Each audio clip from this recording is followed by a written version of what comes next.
Hi everyone, here is question from the topic sets and relation. Question is let A be a set and let R be a relation on A defined by X related Y. If and only if Y is equal to maximum of X and 1, let L be the number of elements in R. Let M and N be the minimum number of elements required to be added in R to make it reflexive and symmetric relation respectively. Then L plus M plus N is equal to option A is 11, option B is 12, option C is 13 and option D is 14, right. देखो भाई यहाँ पे set दिया हुआ है, set है ए जो कि है -2, -1, 0, 1, 2 और 3, ठीक है।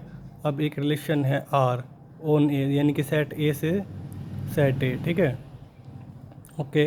और वो किस प्रकार है, if and only if y is equal to maximum of x and 1, okay. तो देखो y क्या दिया हुआ है, y is equal to maximum of x and 1, okay. देखो यहाँ पे सबसे पहले x की वैल्यू टू, रिलेशन के अंदर देखो क्या क्या आएगा, x को आप -2 रखो यहाँ पे, ठीक है। -2 रखेंगे तो ये बनेगा -2 एंड 1, और -2 और 1 की मैक्सिमम वैल्यू जो आएगी वो y की वैल्यू आएगी। तो -2 और 1 में मैक्सिमम वैल्यू कौन होती है, 1 होती है। तो यहाँ से y की वैल्यू आएगी 1। अब आप x की जगह -1 रखो, -1 रखेंगे तो ये बनेगा -1 एंड 1, उसका मैक्सिमम आएगा 1, यानी कि y की वैल्यू आ जाएगी 1। इसी प्रकार अब आप 0 रखो x की जगह, सो 0 और 1 की मैक्सिमम वैल्यू क्या आ जाएगी, 1, ठीक है।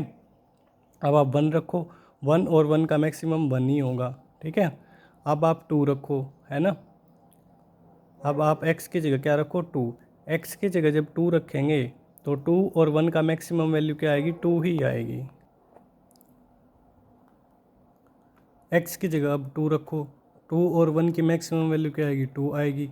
अब x को आप 3 रखो, 3 और 1 की मैक्सिमम वैल्यू क्या आ जाएगी, 3 आ जाएगी, ठीक है। तो देखो ये तो अपने रिलेशन के अंदर एलिमेंट आ गए, कितने आए हैं, 1, 2, 3, 4, 5 एंड 6, है ना। और L की वैल्यू यही बोली थी कि let L be the number of elements in R, यानी कि L की वैल्यू आ गई 6, क्योंकि रिलेशन के अंदर 6 एलिमेंट्स आए हैं।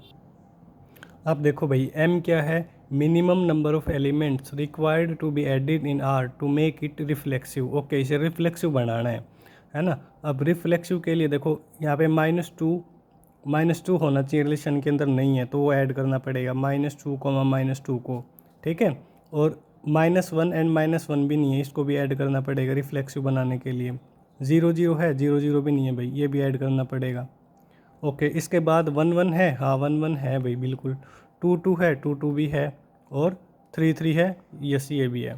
तो इस रिलेशन को हमें रिफ्लेक्सिव बनाने के लिए कितने एलिमेंट्स ऐड करने पड़ेंगे, that is -2, -2, -1 and 0 and 0, that is m की वैल्यू कितनी आ गई भाई, कितने ऑर्डर्ड पेयर हैं ये, 3, तो m की वैल्यू आ गई 3, ठीक है।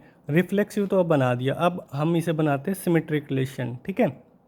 अब सिमेट्रिक रिलेशन के लिए क्या होता है, इफ़ A, B अगर रिलेशन में है then B, A also present in R, यानी कि रिलेशन में ये भी होना चाहिए, ठीक है।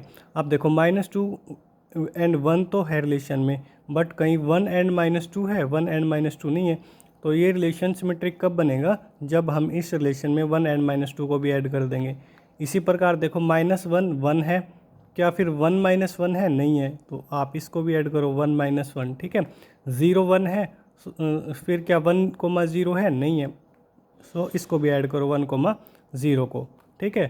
अब तो यहाँ पे देखो कितने और minimum number of ordered pair हमें ऐड करने पड़े इसे सिमेट्रिक रिलेशन बनाने के लिए, वो अपनी क्या आ जाएगी, n की वैल्यू। तो कितने ऐड किए हैं भाई, 1, 2 एंड 3, n की भी वैल्यू कितनी आ गई, 3। क्वेश्चन में हमसे पूछा था L + M + n की वैल्यू कितनी आ जाएगी भाई, 6 + 3 + 3, दैट इज़ 12।